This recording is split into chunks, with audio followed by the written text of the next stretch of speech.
नहमदुहु व नुसल्ली अला रसूलिहिल करीम अम्मा बाद औज़ु बिल्लाहि मिनश शैतानिर रजीम बिस्मिल्लाहिर रहमानिर रहीम। मतलब अल मंसूर के मुअज़्ज़ज़ नाज़रीन, हकीम कैसर मंसूर एक नए वीलॉग के साथ हाज़िर खिदमत है।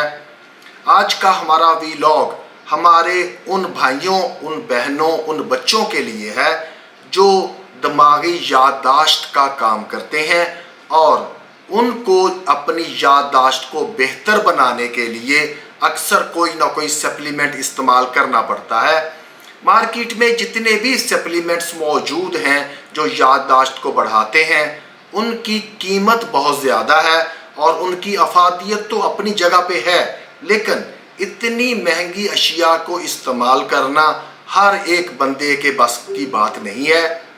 क्योंकि मेरे इस चैनल का बुनियादी मकसद अवामुन नास को आगही फराहम करना है ताकि वो खुद मुनासिब कीमत पर अच्छी अशिया खुद बनाएं, खुद इस्तेमाल करें और कुदरती अशिया से फ़ायदा हासिल करें।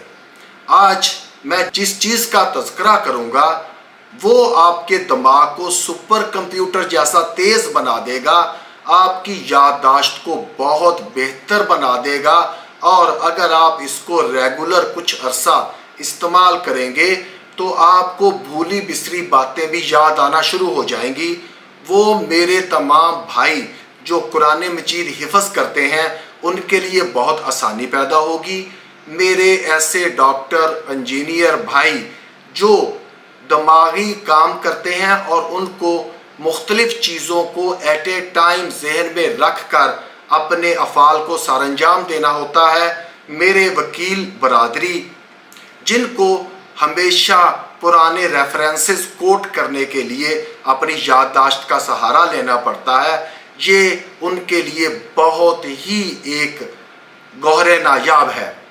नाजरीन, मेरे ऐसे तमाम छोटे भाई बच्चे जो स्कूल जाते हैं, जिनको सबक याद मुश्किल से होता है और वो अगर याद कर भी ले तो उनको बहुत जल्दी भूल जाता है, वो भी इस नुस्खे से फ़ायदा उठा सकते हैं।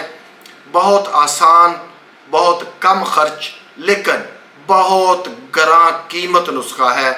नोट फरमा लें, आपने 20 से 25 पंपकिन यानी बड़े कद्दू के बीज और 5 अदद काली मिर्च, इन दोनों को मुंह में डालकर इकट्ठे चबाना है। इतना चबाना है कि आपके मुंह में एक लई बन जाए।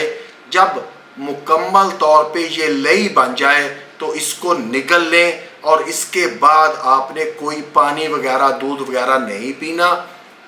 आप इस ग़िज़ा के 20 से 25 मिनट बाद अपना नॉर्मल नाश्ता कर सकते हैं।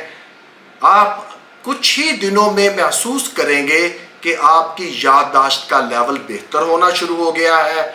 कुदरती अशिया अपनाएं, बेहतर ज़िंदगी गुजारें। मुझे दुआओं में याद रखें। वमा अलैना इल्लल बलाग।